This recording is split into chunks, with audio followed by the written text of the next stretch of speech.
The RØDECaster video has been updated to firmware version 1.1, which includes graphics overlay transitions, improved SSD handling, scene-specific audio channel muting, which you'll find in individual inputs, scene layouts, and even media playback, automatic scene switching after media playback, higher bitrate program recording, and more. Let's start with a very quick recap of the hardware and its layout for those who might be new to the RØDECaster video. For a complete tour though, you should click on this playlist here, which includes my initial complete product tour video from its launch in September 2024, a detailed Q&A video answering all of your hardest post-launch questions, and a live show covering new features added back in December. But for now, here's the basics.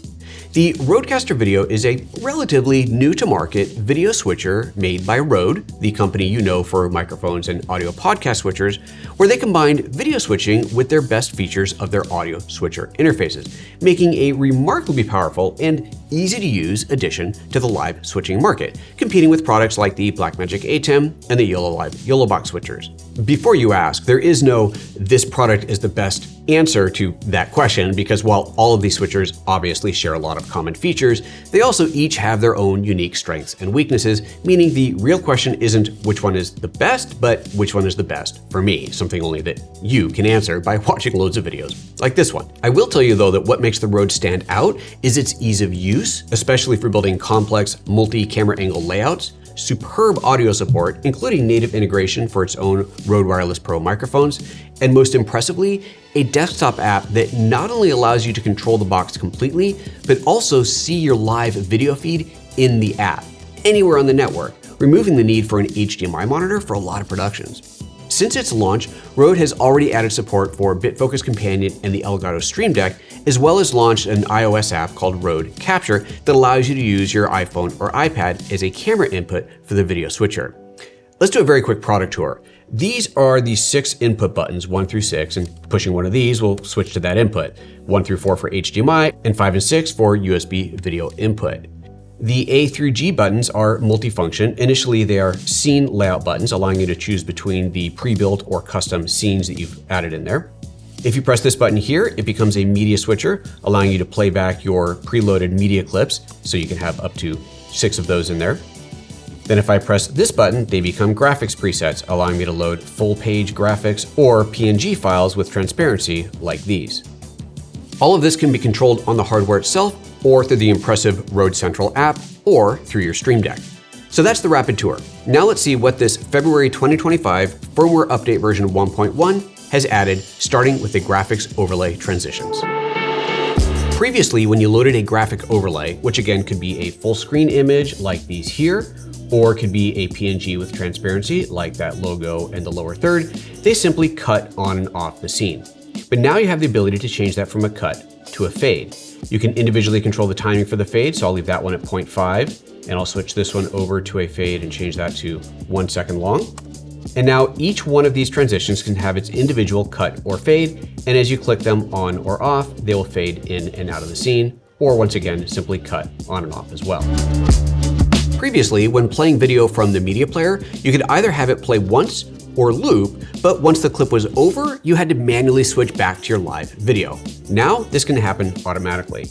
I'll load the media player and bring up the settings for that first one, and you'll see that there's a once or the loop as before, but now there's this new switch to. So I can have this, for example, switch to any of the camera inputs. I can have it switch to any of the scenes that I've set up, or I could even have it switch over to another media clip, meaning that I could have cascading video clips playing back to back, and then at the end of them, loop back to whatever video I want to be live.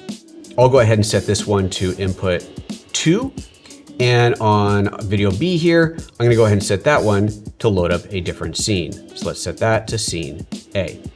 Now we'll go ahead and play them. I'll trigger it from the hardware, so I'll hit A. We'll see that video clip play, and then at the end of it, it will transition using whatever global transition setting I had set down here. So that could be a fade, dip, or wipe using any of these different presets here. Those presets are global, so those are the same ones that are used if you're using the auto transitions to cut from shot to shot. Now if I play back clip B, it'll play that 5-second clip that I loaded, and then at the end, it'll transition to the scene. The RØDECaster video has amazing audio configuration options with a very powerful built-in mixer, But previously, if you wanted to have different audio channels live throughout the show, you had to toggle them manually, which of course you can still do. However, now you can toggle audio channels off and on depending on what's on screen. There's loads of reasons you might want to do this, but one very simple one is to mute all the microphones during any media playback. Watch. I'll load up the media player and go to this second shot here and open the new scene audio controls. These are all the currently active audio inputs, and I can go ahead and toggle off all the ones that I don't want to hear. So that would be everything except for video clips, which is going to play the audio that's associated with this clip. Now, when I play it back, I want you to watch the mixer up here. We can see that currently all channels are open. We're getting audio on both HDMI 1 and 2, that's just the audio coming in from these two cameras, and we're getting audio from the Wireless Pro here, and those are all coming in on the first 3 channels. Then we've got the video clips here, nothing's playing, so we're not seeing anything happen, but again, all of these are currently open. If I mute one manually, it goes red to indicate that it is permanently muted. However, now if I play back that video clip, we'll see that all the audio channels except for the video clips one have been temporarily muted, and that's indicated by the orange mute icon. So say you're playing back a 60-second ad during a live show. While the ad is playing, you're off mic, so people on camera don't have to keep silent and you don't need someone muting their microphones manually. And this isn't just for media playback though. I'll open the scene editor and we'll see that each individual scene also has scene audio controls, plus each individual fixed camera input has its own scene audio controls as well. So you can truly control exactly which audio channels are live depending on what's on screen.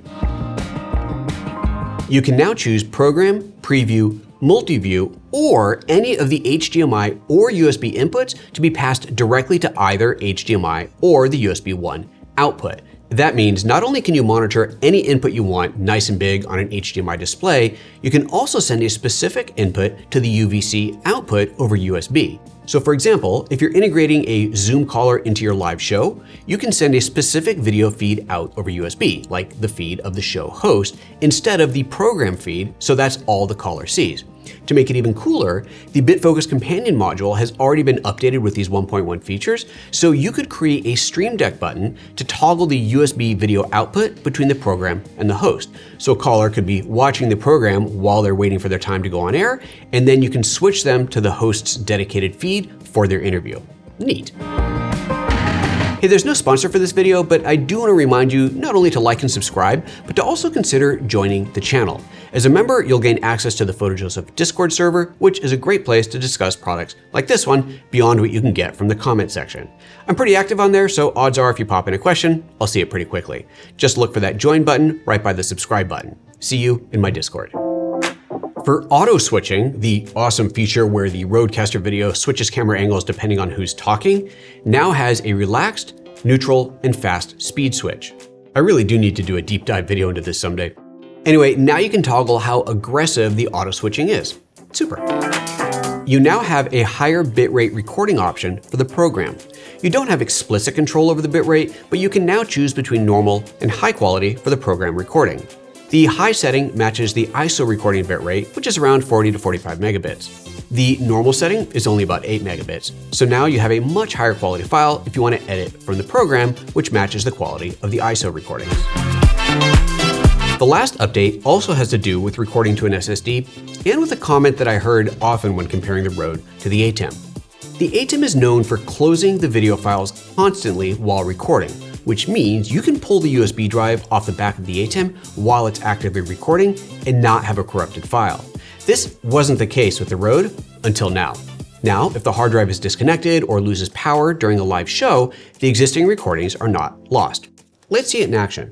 I'm gonna go ahead and start recording here, and then from my phone, I'm gonna load up a clock and put this on screen, and then right at the 0 mark, I'm gonna unplug the USB drive. 8, 9, 0. Yank. So I pulled it out just as the 0 was rolling off screen. So let's plug this into the computer and see what we got. There's the program file. I'll scrub over to the end and play that back. There's 57, 58, 59, and we lost the 0. So it looks like we lost only about 1 second off of that recording. Now I've actually run this test several times and I've seen up to about 5 seconds lost. So I would guess that the Rode is closing the file every 5 seconds or so. And of course, it's just going to depend on when you pull the drive. You've probably noticed by now, but just in case not, I've been powering the RØDECaster video and one of the cameras here with this power bank the entire time. This is a whopping 24,000 milliamp hour battery that supports PD on both of its USB-C outputs. And you can see the power output, battery percentage, and the estimated battery life remaining on this LED display. If you're going to power your gear on the road, this is a pretty cool solution. I'm powering the S5 IIX using the DCC18 DC coupler. I'll link to that video up here and down below as well. And this power bank, which allows me to power it for quite a while. But if you wanted to simply recharge your batteries with this power bank, the standard Lumix battery is a 2200 milliamp battery. So that means you can recharge it about 10 times with this beast. So that's everything. To get the Rode firmware update, just launch the Rode Central app. It'll tell you that there's a new version to download that, and then once you connect that to the RØDECaster video, it'll prompt for firmware update. That's all there is to it. We'll see you in the next video.